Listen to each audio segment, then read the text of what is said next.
A Cruising Voyage Around the World by Woodes Rogers. Ireland to Caribbean. Begun August 1st, 1708, and finished October 14th, 1711. By Captain Woodes Rogers, Commander-in-Chief. Though others who give an account of their voyages do generally attempt to imitate the style and method which is used by authors that write ashore, I rather choose to keep to the language of the sea, which is more genuine and natural for a mariner. And because voyages of this sort have commonly miscarried, 'tis necessary that I should keep to my original journal, that the methods we took to succeed in our designs may appear from time to time in their native light. Therefore, without any disguise, I shall publish the copies of all our material regulations and agreements, and keep to the usual method of sea journals, omitting nothing that happened remarkable to ourselves, or that may serve for information or improvement to others in the like cases. Every day's transactions begin at the foregoing day about 12 o'clock, and end at the same hour the following day, carrying that date. Since custom has likewise prevailed for sailors to give an account of such countries upon whose coasts they touch or pass by, I shall so far comply with it as to give a description of those that occurred in the course of my navigation, especially of such as are or may be of most use for enlarging our trade, wherein I have consulted the best authors upon the subject, and the manuscript journals of others, as well as informed myself by inquiry upon the spot, and from those that have been in the respective countries I treat of. 1708, August 2nd. Yesterday, about 4 in the afternoon, we weighed from King Road near Bristol, on board the Duke frigate, whereof Captain Woodes Rogers was commander, in consortship with the Dutchess, Captain Stephen Courtney, commander, both private men of war, bound to Cork in Ireland, and thence to the southward a-cruising. The Duke burden about 320 tons, having 30 guns and 117 men, and the Dutchess burden about 260 tons by measure, 26 guns and 108 men, both well furnished with all necessaries on board for a distant undertaking. We had in company the Scipio, Peterborough frigate, Prince Eugene, Bristol galley, Berkeley galley, Beecher galley, Pompey galley, Sherstone galley, and Diamond sloop. At 10 at night, having little wind, we made the signal for the fleet to anchor between the Holmes and Minehead. We lay near 2 hours, and about 12 we fired a gun, and all came to sail, a fine gale at S.E. and ESE. We ran by Minehead at 6 in the morning, having stemmed the flood from the place we anchored at. We came up with a sloop about 10 o'clock, but she could not hold way with the fleet, being all light and clean ships, and good sailors. August 3rd. The wind veered to the northeast and east-northeast. Our ship and the Dutchess did not sail so well as the major part of the galleys, our masts and rigging being all unfit for the sea, our ships out of trim, and everything in disorder, being very indifferently manned. Notwithstanding our number, we had not 20 sailors in the ship, and it's very little better on board the Dutchess, which is a discouragement, only we hope to get some good sailors at Cork. We saw a sail at 5 last night, the Dutchess gave chase, and came near her. She seemed a large ship, but we lost sight of her at 8 o'clock. Being informed at Bristol that the Jersey, a French man of war, carrying 46 guns, was cruising betwixt England and Ireland, it obliged us to keep our hammocks up, and a clear ship for a fight, all night. About 2 this morning the rest of the fleet that lay astern of us came up, and we kept an easy sail, with a light out all night, but when day came we saw nothing, so that this proved a false alarm, which happened well for us, since had it been real, we should have made but an indifferent fight, for want of being better manned. August 4th. The Bristol galley, Berkeley galley, Prince Eugene, and the Beecher galley, being bound to the westward, left us at 6 in the evening. Little wind at ESE, and smooth water. August 5th. We saw the land, and finding we had overshot our port, came to an anchor at 12 o'clock off of the 2 rocks called the Sovereign Bollocks, near Kinsale, being calm. August 6. At about 8 last night we weighed with the flood, a small gale at east. It came on to blow and veered to the northward. We had a Kinsale pilot on board, who was like to have endangered our ship, it being dark and foggy. Before day he would have turned us into the next bay to the westward of Cork, had I not prevented it, which provoked me to chastise him for undertaking to pilot a ship, since he understood his business no better. The rest of our company, except the Diamond and Sherstone galley, got into Cork before us, only our consort stayed in the harbour's mouth till we came up with her. August 7. Yesterday at 3 in the afternoon we came to an anchor with our consort in the cove, wind at N.N.E. August 8. Came in the Arundel, a Queen's ship, and ordered us to strike our pendant, which we immediately did.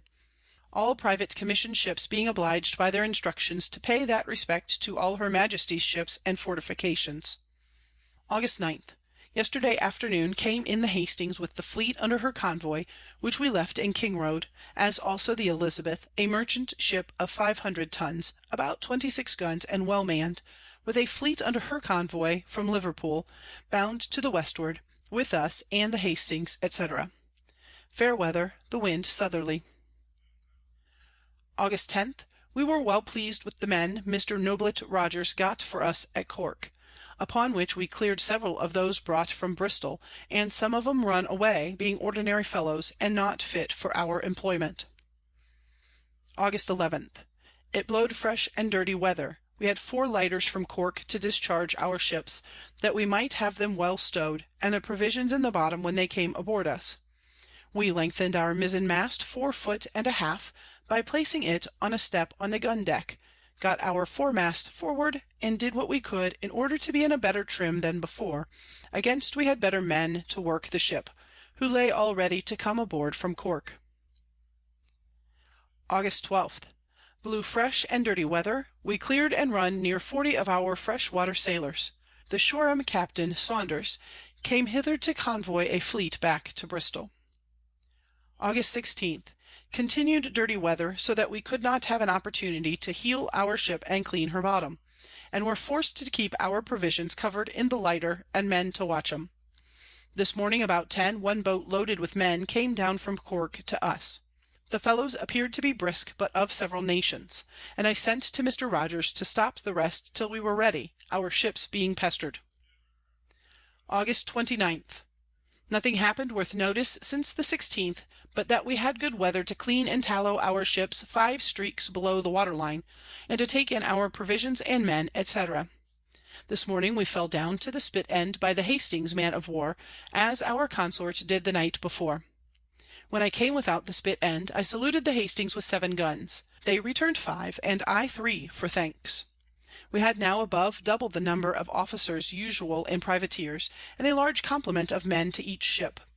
We took this method of doubling our officers to prevent mutinies, which often happen in long voyages, and that we might have a large provision for a succession of officers in each ship, in case of mortality. Our ship was now so full that we sent our sheet cable and the other new store cordage to Mr. Noblet Rogers at Cork, to make room for our men and provisions.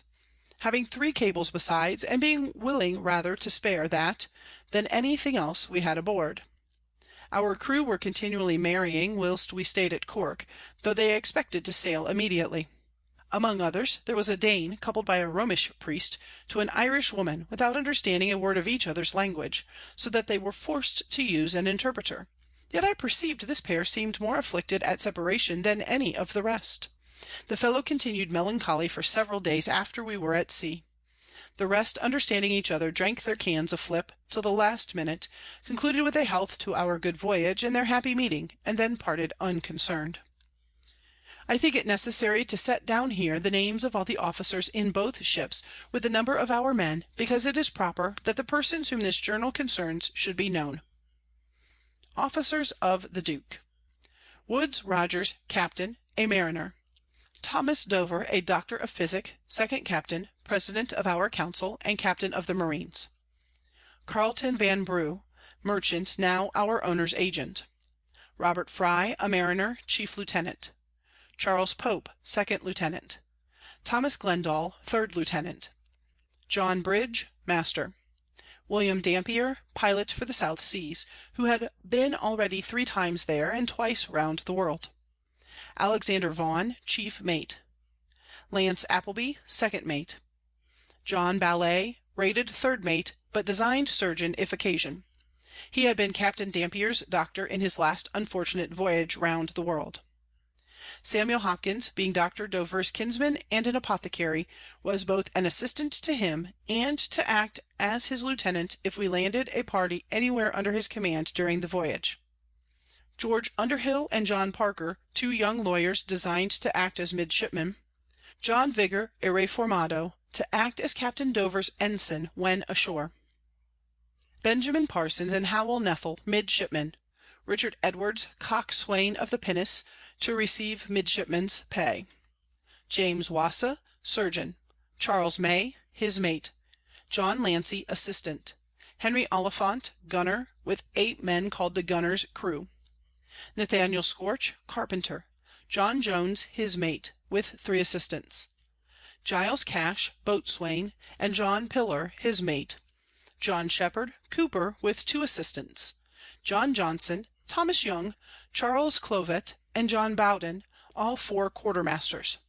John Finch, late wholesale oilman of London, now ship's steward. Henry Newkirk, sailmaker. Peter Vandenhend, smith and armourer. William Hopkins, ship's corporal. Captain Dover's sergeant, and cook to the officers. Bartholomew Burns, ship's cook. Officers of the Duchess. Stephen Courtney, captain, a mariner. Edward Cook, second captain. William Stretton, chief lieutenant. John Rogers, second lieutenant. John Connolly, third lieutenant. William Bath, owner's agent. George Milburn, master. Robert Knowlman, chief mate. Henry Duck, second. Simon Hatley, third. James Goodall, fourth, and William Page, fifth mate, with all other inferior officers much the same as aboard the Duke. Most of us, the chief officers, embraced this trip of privateering round the world to retrieve the losses we had sustained by the enemy. Our complement of sailors in both ships was 333, of which above 1/3 were foreigners from most nations. Several of Her Majesty's subjects on board were tinkerers, tailors, haymakers, pedlars, fiddlers, etc., 1 negro, and about 10 boys. With this mixed gang we hoped to be well manned, as soon as they had learnt the use of arms and got their sea legs, which we doubted not soon to teach them, and bring them to discipline. September 1st. We took sailing orders, the better to keep company with the Hastings and fleet, and having agreed with our consort, Captain Courtney, on signals between us, which are so common that I need not insert them here, and appointed places of rendezvous in case of separation, and how long to lie for each other at every place, about 10 this morning we came to sail with the Hastings and about 20 merchant ships, bound to the southward and westward, wind at north by west. We should have sailed yesterday, but could not weigh and cast our ships clear of the rest. Some at that time drove, and the Sherstone galley run quite ashore on the Spit. In the night it drew moderate weather, and Captain Paul got her off to sail with us. Our holds are full of provisions, our cables, a great deal of bread and water casks between decks, and 183 men aboard the Duke, with 151 aboard the Duchess, so that we are very much crowded and pestered ships, not fit to engage an enemy without throwing provision and stores overboard. September 2nd. We and our consort stood out of the fleet to chase a sail we saw to windward. Our ships sailed as well as any in the fleet, not excepting the man-of-war, so that we began to hope we should find our heels, since we go so well though deep-loaden and pestered. We found the chase to be a small vessel coming into the fleet from Baltimore, 1 huntmaster, called the Hope Galley, a small French-built snow belonging to Mr. James Vaughan of Bristol, bound for Jamaica. Wind at north by west, moderate weather. September 3rd. The wind very veerable from the west-southwest to the northwest, blowed strong with squalls, so that we reefed often, and our ship was a little leaky in her upper works. September 4th. It blew fresh this morning, but not so much wind as yesterday, and the water smoother. Captain Paul made a signal for me, Captain Courtney and Captain Edwards, commander of the Scipio, and after speaking with him, he sent his boat for us, being larger than ours. We with Captain Dover and Mr. Vanbrugh went in with her and dined with Captain Paul aboard his ship, where we were very handsomely treated. He proposed to me and consorts when he left the fleet, which would be very soon, to cruise a few days together off Cape Finisterre, after having asked us what we wanted that he could supply us with. He gave us scrubbers, iron scrapers for our ship's bottom, a speaking trumpet, and other things that we wanted, but he would accept nothing from us, because our voyage would be long, but told us he should be well pleased if our owners returned him the same necessaries for his ship when he returned. Wind from the north-northwest to the northwest by west, moderate. September 5th. We came from on board Captain Paul to our own ships yesterday at 6 in the afternoon, and now thought it fit to discover to our crew whither we were bound, that if any disorders should have risen upon it, we might have exchanged our malcontents whilst in company with one of her Majesty's ships. But I found no complaint on board the Duke, except from one fellow who expected to have been tithing man that year in his parish, and said his wife would be obliged to pay 40 in his absence, but seeing all the rest willing, he was easily quieted, and all hands drank to a good voyage. I and Captain Courtney writ to our owners, Alderman Batchelor and Company, in the same letter, a method we designed to continue in the whole voyage, for all the things that related to it. A brisk gale and clear weather. September 6th. The Hastings and we parted at 6 last night. The reason why we did not keep him longer company was our ships being very full and our consort unwilling to lose time so near home, so that we were obliged to break measures with Captain Paul. I excused it to him and saluted him, which he answered, and wished us a prosperous undertaking. Winds north by west and clear weather. Our ship does not sail so well as she did 2 days before. The Crown Galley of Biddeford keeps us company bound for the Madeiras. Wind from north-northwest to north by east. September 8th. Everything now begins to come into order, we having been hitherto in some confusion, as is usual in privateers at first setting out. We had a good observation. Moderate weather, wind at west-northwest, latitude 40° 10' north. This day the chief officers dined on board me, and the next day on board the Dutchess. September 9th. Now we begin to consider the length of our voyage, and the many different climates we must pass, and the excessive cold which we cannot avoid, going about Cape Horn. At the same time we had but a slender stock of liquor, and our men but meanly clad, yet good liquor to sailors is preferable to clothing. Upon this we held our first committee to debate whether 'twas necessary for us to stop at Madeira, as follows. At a committee held on board the Duke frigate resolved by the general consent of the following persons.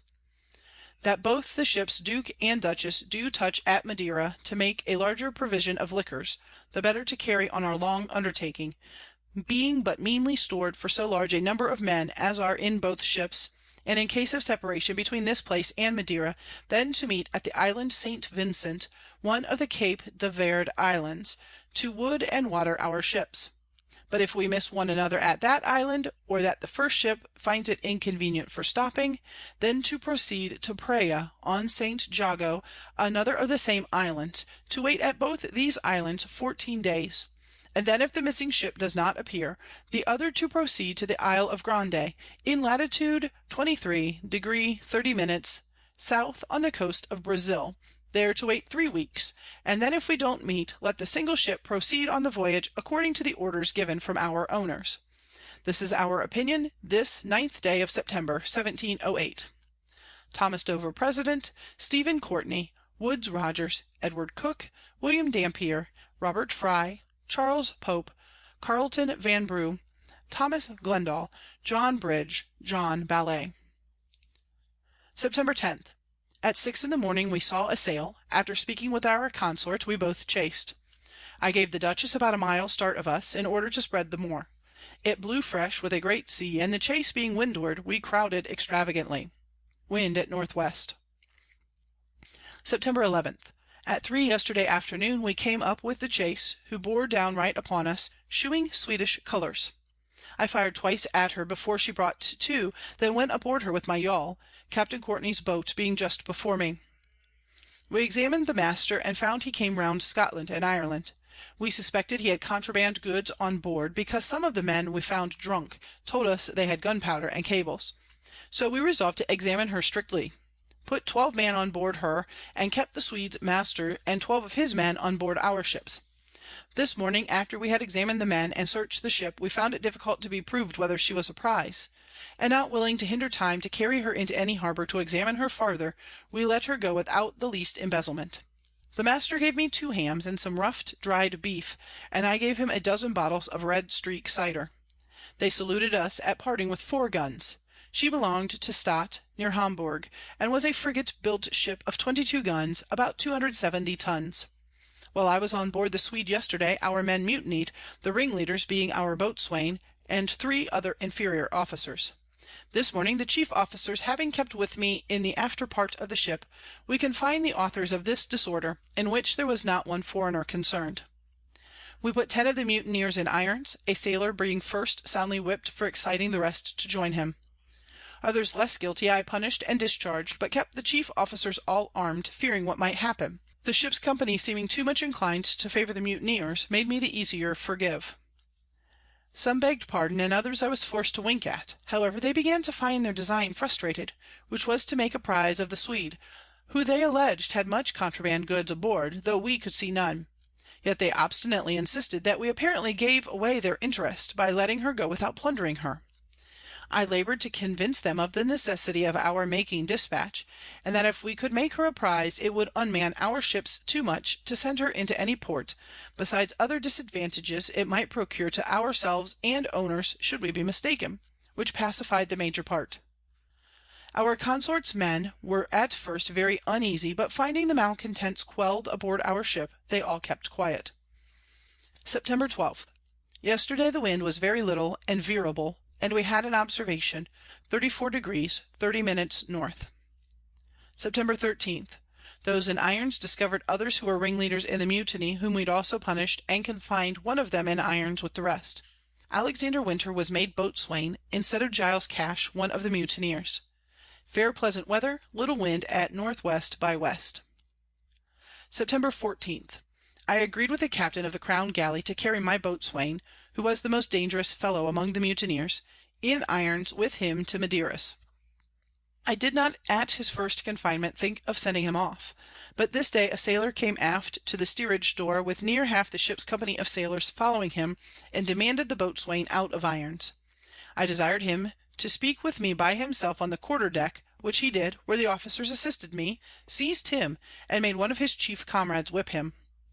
This method I thought best for breaking any unlawful friendship amongst themselves, which, with different correction to other offenders, allayed the tumult, so that now they began to submit quietly, and those in irons beg pardon, and promise amendment.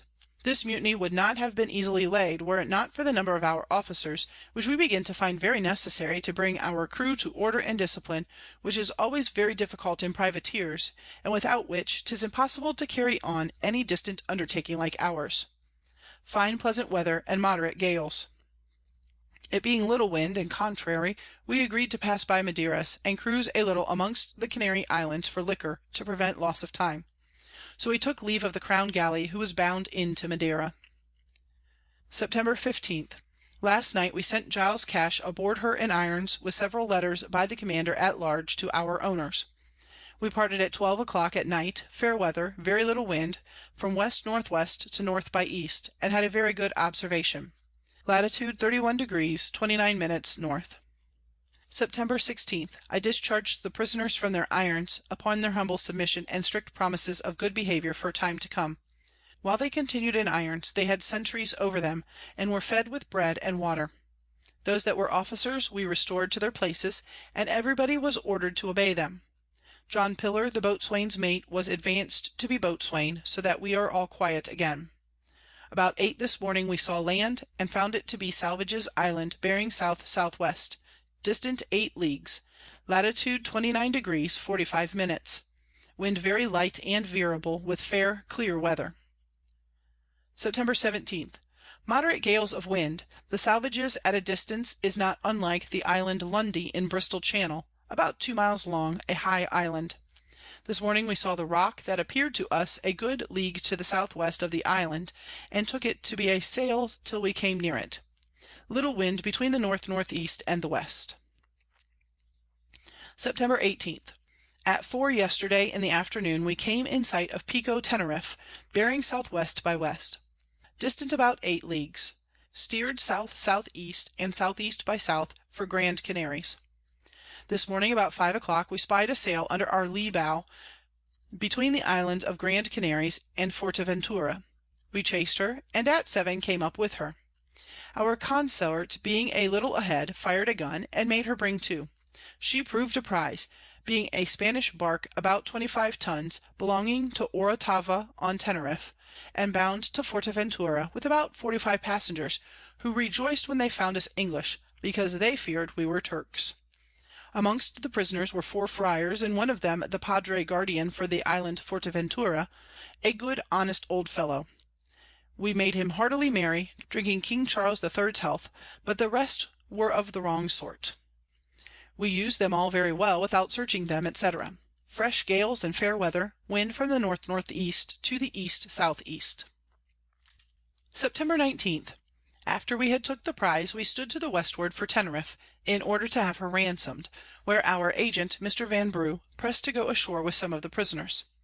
At 11 last night, the wind being at northeast when we were very near the shore, we could hardly weather Cape Nago, the easternmost part of Tenerife, till the wind veered to the northward. We stood off till day. In the morning it proved moderate, so we stood in for Orotava, and sent the Spanish master of the bark to it in his boat, being manned with some of the prisoners.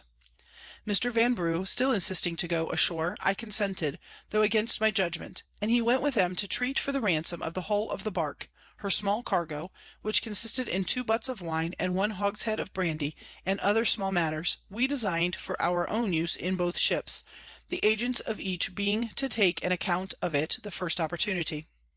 Fresh gale of wind at northeast. September 20th. About 8 this morning came a boat off from Orotava with a flag of truce, and brought a letter signifying that unless we would immediately restore the bark and cargo, Mr. Vanbrugh should be detained. I sent to Captain Courtney, who agreed with me on an answer. We stood in with our ships within a league of the town, to tow in the boat for dispatch, and about 11 they went ashore again. Wind at northeast by east, very fresh. The letter sent us was as follows: Captain Rogers and Captain Courtney. Gentlemen, Port Orotava, 20th September, 1708. Your lieutenant coming ashore, and having given an account to our governor of your having taken a boat belonging to this place bound to Forteventura, we must inform you that her Majesty is graciously pleased to allow a trade between her subjects and the people of these islands, whereof we suppose you are not ignorant, and that it is approved of not only by his Catholic Majesty, but also by the most gracious Christian King, who has sent express orders unto his consul here, that none of his men of war or others shall molest any ship trading to these islands.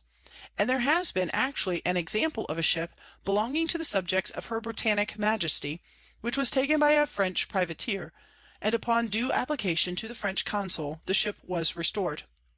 Wherefore we are all of opinion that there can be no room for your making a prize of this Spanish bark, for it will be extremely prejudicial to her Majesty's subjects that reside here, and likewise to those in England trading hither, by prohibiting of all future trade, by making more than sufficient reprisal upon our effects here, and perhaps on our persons, by reason of the evident breach on our part of the stipulated trade which has been concerted with us.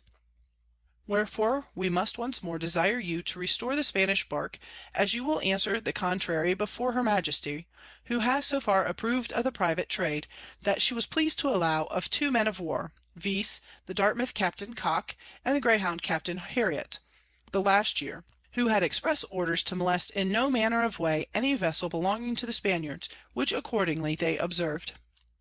Wherefore, as you have a due regard to what is so much the interest of her Majesty's subjects, we expect at the return of this boat that you will make restitution of the said bark, otherwise Mr. Vanbrugh will not be permitted to go off, and there will be extravagant reprisals made upon our estates and persons, which we expect you will take into your consideration.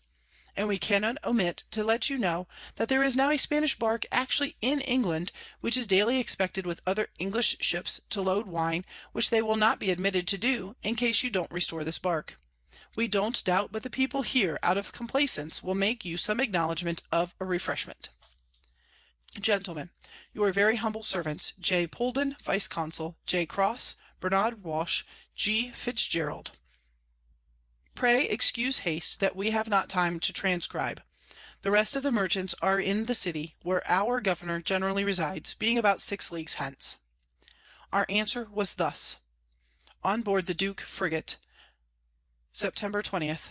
Gentlemen, we have yours, and observe its contents, but having no instructions given us with our commission relating to Spanish vessels trading amongst these islands, we can't justify the parting with this bark on your single opinions.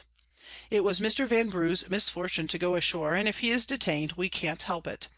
To have convinced us satisfactorily of what you say, you ought to have sent us a copy of Her Majesty's orders or proclamation, but we doubt there's no such thing in this case. If Mr. Vanbrugh is unjustly detained, we'll carry the prisoners we have on board to the port we are bound to, let the consequence be what it will. We are required to be accountable no further than we are obliged by our instructions, which we have given sufficient security already to follow, and don't fear a premunire when we comply with them. We know fishing boats are excused on both sides, and all trading vessels from Rio La Hache to the river of Chagre in the Spanish West Indies. We admire the master and passengers should be so ignorant of a thing so necessary to be known by 'em, for we never had the least word or intimation from them of what you write. The example you give us of a trade here allowed by the French king and Duke of Anjou, we don't admire it at, because it is for the benefit of the Spaniards, and we know the English ships are protected no farther than an anchor ground, and since we took this vessel at sea, we shan't part with her unless on our own terms. If you are positive in what you wrote us, and conscious what detriment it will be to the English trade, you have no way to prevent it, but immediately to ransom this bark. And if it be Her Majesty of Great Britain's pleasure, and we are better informed in England, then we can justify our conduct to the gentleman that employed us, and you will be again reimbursed.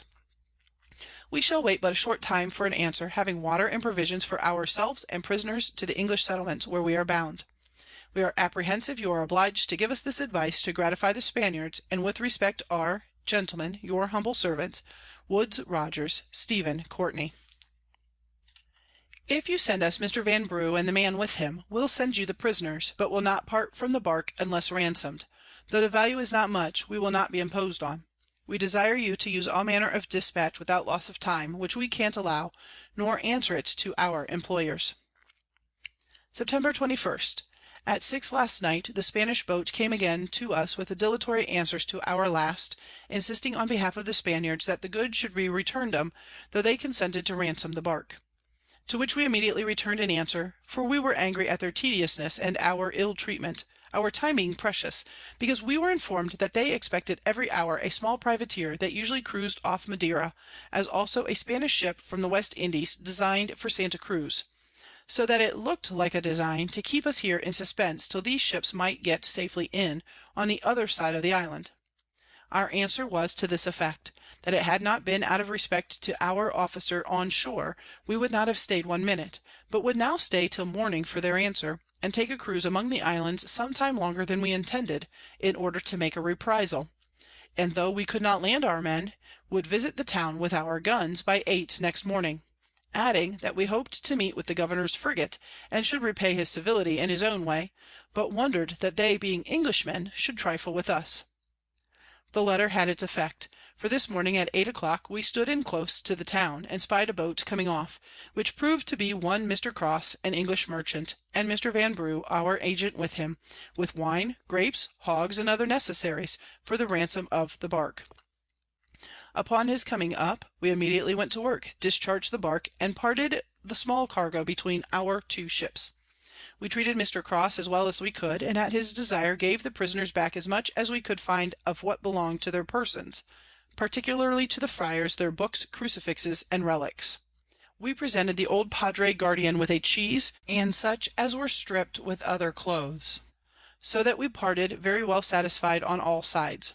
Mr. Cross told us the Spaniards ashore were very inquisitive whither we were bound, and understanding by the prisoners that our ships were sheathed, and so full of provisions, they suspected we designed for the South Sea; and he informed us that 4 or 5 French ships from 24 to 50 guns sailed thence about a month before on the same voyage. But we did not think fit to own there that we were bound to any other place than the English West Indies. These islands being so well known, I need not add any description of them. We saw the Pike of Teneriffe plain, but once while there, it being generally clouded. You may often see the top above the clouds, when the rest is all covered with them. Now we are indifferently well stocked with liquor, and shall be the better able to endure the cold when we get the length of Cape Horn, which we are informed has always very cold bad weather near it. September 22. Last night, just as we had finished with Mr. Cross and delivered the Spaniards their bark, we spied a sail to the westward of the Island, between 3 and 4 in the evening. We immediately made what sail we could, and steered west by north along the shore. At 8 o'clock we were in sight of Gomera, bearing south-southwest, distant 3 leagues, Palma west by north, distant 5 leagues. We lost sight of the sail before night, spoke with our consort, and agreed to keep between Palma and Gomera in our voyage, it being uncertain to meet with the chase the next day, since last night she was near 5 leagues from us, so that we believe she might get into a place of safety, if an enemy, before we could see her. Besides, there came on a stiff gale, which put us quite out of hopes of seeing her again to advantage. Fair weather, fresh gales at N.E. by north. September 23. About 5 yesterday in the afternoon, when at least 36 leagues distant, we saw the Pico Teneriffe very plain. Fine pleasant weather, fresh gales with smooth water, wind at N.E. by east. September 24. We sent our boat for Captain Courtney, Captain Cook, Mr. Stratton, and Mr. Bath, their agent, who stayed and dined with us, and whilst they were aboard we held a council, the result of which was as follows. At a committee by desire of Captain Woods Rogers, Captain Thomas Dover, and Captain Stephen Courtney, held on board the Duke.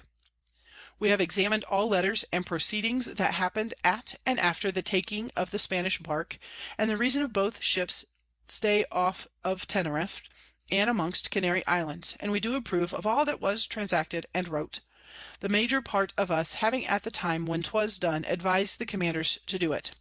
Witness our hands, Thomas Dover President, Stephen Courtney, Woods Rogers, William Dampier, Edward Cook, Carleton Vanbrugh, William Bath, William Stratton, Robert Fry, Charles Pope, Thomas Glendall, John Bridge, John Ballet. Whilst the committee were together, Mr. Vanbrugh complained I had not treated him as I ought, upon which I offered to refer it to all present, that we might not have needless misunderstandings at the beginning of our voyage, and they came to the following resolution. Whereas there has been some difference between Captain Woods Rogers and Mr. Carleton Vanbrugh, the ship's agent, it being referred to the council, we adjudged the said Mr. Vanbrugh to be much in the wrong. In witness whereof we have set our hands, the 24th of September, 1708. Thomas Dover President, Stephen Courtney, William Dampier, Edward Cook, Robert Fry, William Stratton, William Bath, Charles Pope, Thomas Glendall, John Bridge, John Ballet. September 25th. This day, according to custom, we ducked those that had never passed the tropic before. The manner of doing it was by a rope through a block from the main yard, to hoist 'em above halfway up to the yard, and let 'em fall at once into the water, having a stick crossed through their legs, and well fastened to the rope, that they might not be surprised and let go their hold. This proved of great use to our freshwater sailors, to recover the colour of their skins, which were grown very black and nasty. Those that we ducked after this manner 3 times were about 60, and others that would not undergo it chose to pay half a crown fine, the money to be levied and spent at a public meeting of all the ship's companies, when we returned to England. The Dutchmen and some Englishmen desired to be ducked, some 6, others 8, 10, and 12 times, to have the better title for being treated when they come home. Wind northwest by west, and veering to the northward and eastward. September 26th. Yesterday in the afternoon we sold the loose plunder of the bark amongst the sailors by auction. Fair weather, moderate gales at N.N.E., had a very good observation. Latitude 21° 33' north. September 29th. Betwixt 9 and 10 at night, sailor going up to furl the main top gallant sail fell suddenly without any noise from the main top overboard, occasioned, as I supposed, by a fit. At 9 this morning we saw land and supposed it to be Sal, one of the Cape de Verde Islands, bearing S.E. by S. distant, at about 12 leagues. At 12 o'clock at noon it bore E.S.E. distant 4 leagues. Fair weather, smooth water, fresh gales at N.E. latitude 17 degrees 5 minutes north, longitude west from London 23 degrees 16 minutes. September 30th. After being satisfied the island was Sal, we stood from it west and west by north for St. Vincent. At 4 o'clock Sal bore east by south 1/4 south, distant 10 leagues. At 6 St. Nicholas bore southwest by west, distant 8 leagues.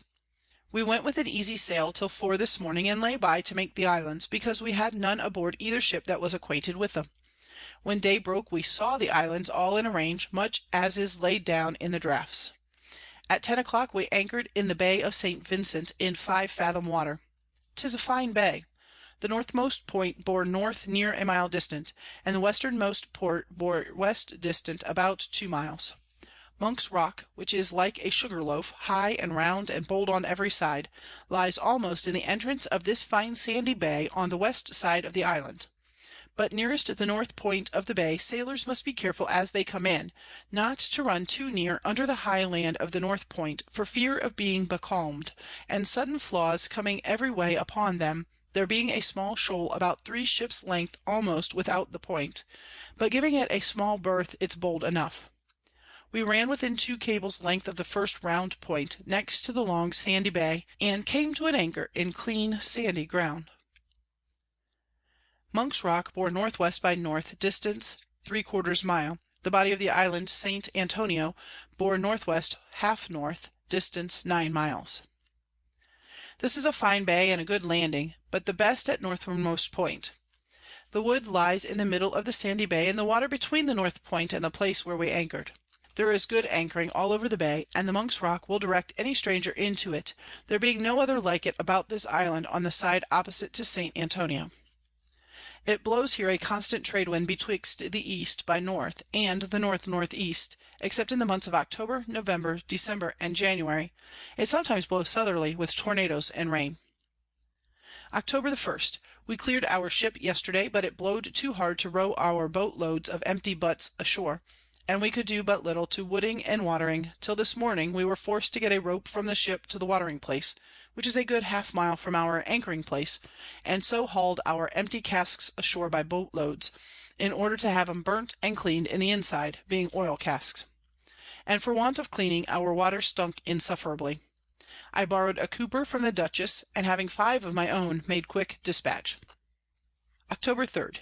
We sent our boat over to St. Antonio, with Joseph Alexander, a good linguist, and a respectful letter to the Governor, who accounts himself a great man here, though very poor, to get in truck for our prize goods what we wanted, they having plenty of cattle, goats, hogs, fowls, melons, potatoes, limes, ordinary brandy, tobacco, Indian corn, etc.